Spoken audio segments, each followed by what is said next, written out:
नमस्कार, मैं हूं मनमोहन भट्ट। बीजेपी के वरिष्ठ नेता सुब्रमण्यम स्वामी की एक चिट्ठी उत्तराखंड में विधानसभा से बाहर किए गए कर्मचारियों के समर्थन में आई और इसने कांग्रेस पार्टी को भी दो फाड़ में बांट दिया। सुब्रमण्यम स्वामी वो नेता हैं जिसकी याचिका या जिसकी शिकायत पर कोर्ट ने जमानत दी है सोनिया गांधी और राहुल गांधी को। और सुब्रमण्यम स्वामी के चिट्ठी के बाद कांग्रेस का एक धड़ा जो उत्साहित था, उस उत्साहित धड़े से नाराज कांग्रेस का एक दूसरा धड़ा भी खुलकर मैदान में आ गया है और वो कहता है जिसने कांग्रेस आलाकमान को परेशानी में डाला उसके समर्थन में आने का कोई औचित्य नहीं है, उसके नाम का गुणगान करने का कोई औचित्य नहीं है।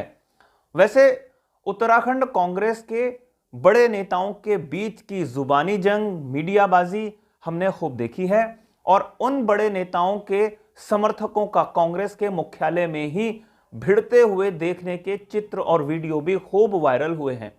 लेकिन वर्तमान में कांग्रेस के एक पूर्व प्रवक्ता, कांग्रेस की एक वर्तमान प्रवक्ता के बीच की जुबानी जंग खुले रूप में दिखाई दे रही है।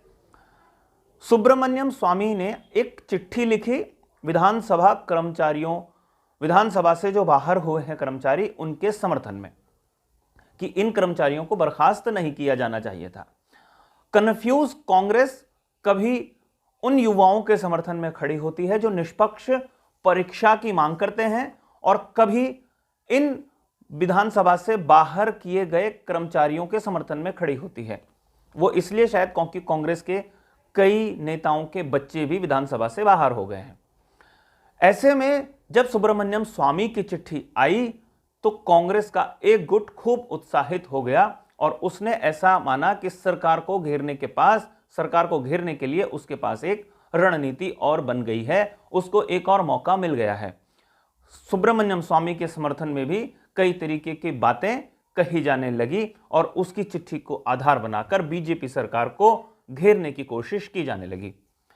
इस बीच एक गुट वो है कांग्रेस का जो विधानसभा से बाहर हुए कर्मचारियों की बात को लेकर नैनीताल हाईकोर्ट तक पहुंचा है और उनका कहना है कि सिर्फ आधे लोगों को ही बाहर का रास्ता क्यों दिखाया गया है, जबकि बाकी के जो कर्मचारी वहां पर काम कर रहे हैं वो भी इसी प्रक्रिया के तहत वहां नियुक्त हुए हैं, इसलिए उन्हें भी बाहर किया जाना चाहिए।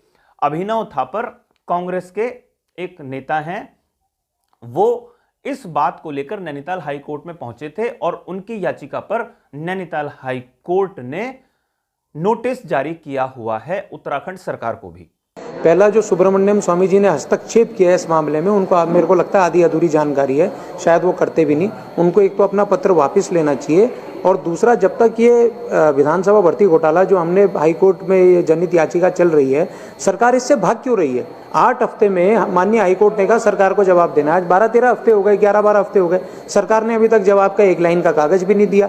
तो सरकार इससे जो भाग रही है वो गलत कर रही है। ये जो नियुक्तियां हुई हैं इसमें बहुत बड़ा भ्रष्टाचार हुआ है, पिक एंड चूज हुआ है 22 सालों में। इसमें आर्टिकल 14, आर्टिकल 16, आर्टिकल 187 कॉन्स्टिट्यूशन का, रिजर्वेशन का उल्लंघन हुआ है, एजुकेशन क्वालिफिकेशन क्राइटेरिया का उल्लंघन हुआ है। ऐसे में कांग्रेस के एक गुट ने जब प्रतिक्रिया दी सुब्रमण्यम स्वामी पर, तो दूसरे गुट ने स्पष्ट रूप से कहा कि वो उन्हें नहीं जानते। मतलब मैं आपको बताता हूं, विजयपाल सिंह रावत और अभिनव थापर, ये लोग सुब्रमण्यम स्वामी की चिट्ठी लिखने के बाद फिर से प्रेस करने के लिए पहुंचे थे और उन्होंने कहा था कि विधानसभा में बैकडोर से भर्ती किए गए कर्मचारियों को किसी सूरत में वापस नहीं रखना चाहिए, बल्कि जो बाकी के वहां कर्मचारी हैं उन्हें भी बाहर का रास्ता दिखाया जाना चाहिए।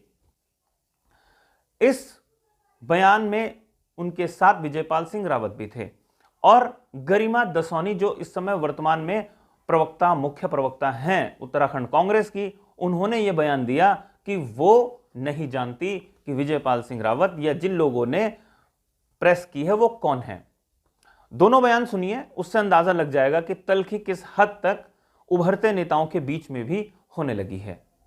मेरी जानकारी में नहीं है। अगर कुछ लोग विरोध कर रहे हैं, मुझे लगता है कि किसी आम आदमी से भी आप पूछेंगे जिसको बिल्कुल भी पॉलिटिकल समझ नहीं है, उससे भी यदि आप पूछेंगे तो वो भी इस कदम को गलत बताएगा कि 550 कर्मचारी एक ही प्रक्रिया से लगते हैं, आप आधों को छोड़ देते हैं, आधों पर आप गाज गिराते हैं, तो ये मेरी क्या किसी की दृष्टि में भी न्याय संगत नहीं है। तो ऐसे में जो लोग विरोध कर रहे हैं वो मेरे संज्ञान में नहीं है कौन लोग विरोध कर रहे हैं। नेता सुब्रमण्यम स्वामी का जो स्टैंड है लगभग वही स्टैंड कांग्रेस पार्टी का भी है। सुब्रमण्यम स्वामी का जब उत्तराखंड के मुख्यमंत्री पुष्कर धामी को एक पत्र आता है कि जो लोग आपने निष्कासित किए हैं उनको पुनः बहाल किया जाए, तो इस संबंध को लेकर हम प्रेस क्लब देहरादून में हमने एक प्रेस करी और उसके बाद गरिमा दोसानी जी का बयान आता है कि जो लोग प्रेस कर रहे हैं ये कौन है, मैं इनको नहीं जानती। और सुब्रमण्यम स्वामी जी का जो स्टैंड है लगभग वही स्टैंड उत्तराखंड प्रदेश कांग्रेस कमेटी का है। तो इस पर मैं कहना चाहूँगा कि मैं विजयपाल रावत हूँ। मैंने एनएसयूआई से अपने छात्र जीवन की राजनीति को शुरुआत करी है। यूथ कांग्रेस में मैं प्रदेश प्रवक्ता रहा हूँ, उत्तराखंड कांग्रेस कमेटी का प्रदेश प्रवक्ता रहा हूँ और आज भी उत्तराखंड प्रदेश कांग्रेस कमेटी में पीसीसी का सदस्य हूँ और मीडिया पैनलिस्ट का सदस्य भी हूँ। मैं इस बात को बेहद जिम्मेदारी पूर्वक कहना चाहता हूँ कि जिस सुब्रमण्यम स्वामी जी द्वारा हमारे कांग्रेस के सबसे शीर्ष नेता राहुल गांधी जी और सोनिया गांधी जी के ऊपर मुकदमा दर्ज किया गया है और जो विभिन्न प्लेटफॉर्मों से इस बात को कहते हैं कि सुब्रमण्यम स्वामी जी के दर्ज हुए केस पर राहुल जी और सोनिया जी जमानत पर हैं, उनके समर्थन में अगर कांग्रेस कमेटी के जिम्मेदार प्रवक्ता ये कहते हैं कि सुब्रमण्यम स्वामी जी के स्टैंड के साथ हमारा स्टैंड भी वही है, तो उत्तराखंड कांग्रेस कमेटी के लिए दुर्भाग्यपूर्ण है। मैं वैसे बहुत संक्षेप में मैं आपको बताऊं, सुब्रमण्यम स्वामी 2011-12 के आसपास ट्रायल कोर्ट में पहुंचे थे एक शिकायत लेकर। उन्होंने कहा था कि जो एसोसिएटेड जर्नल है, जो 3 समाचार पत्रों का प्रकाशन किया करता था उस समय, उनके नाम थे नेशनल हेराल्ड जो अंग्रेजी में था, कौमी आवाज जो उर्दू में था और नवजीवन जो हिंदी में था।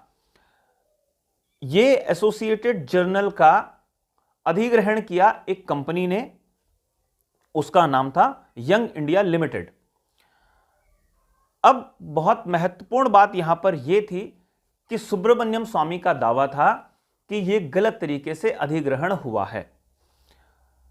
यंग इंडिया एसोसिएटेड ने जब यह अधिग्रहण किया तो उस पर यह आरोप लगा कि उन्होंने शेयर होल्डर्स की कोई अनुमति नहीं ली है। इसके बाद मामला और ज्यादा पेचीदा हो गया और सुब्रमण्यम स्वामी इस पूरे प्रकरण को लेकर ट्रायल कोर्ट में थे, लेकिन बाद में वो मामला हाई कोर्ट में पहुंच गया, दिल्ली हाई कोर्ट में, और वहां पर इस पूरे प्रकरण पर अच्छी खासी चर्चा, अच्छी खासी मीडियाबाजी हुई। इस बीच सोनिया गांधी और राहुल गांधी को जमानत लेनी पड़ी। इससे अंदाजा लग सकता है कि सुब्रमण्यम स्वामी किस हद तक सोनिया गांधी और राहुल गांधी के पीछे पड़े हुए थे। और नेताओं के नाम भी थे इस पूरे केस में, लेकिन यहां पर हम बात सिर्फ आला कमान तक ही सीमित रखना चाहते हैं।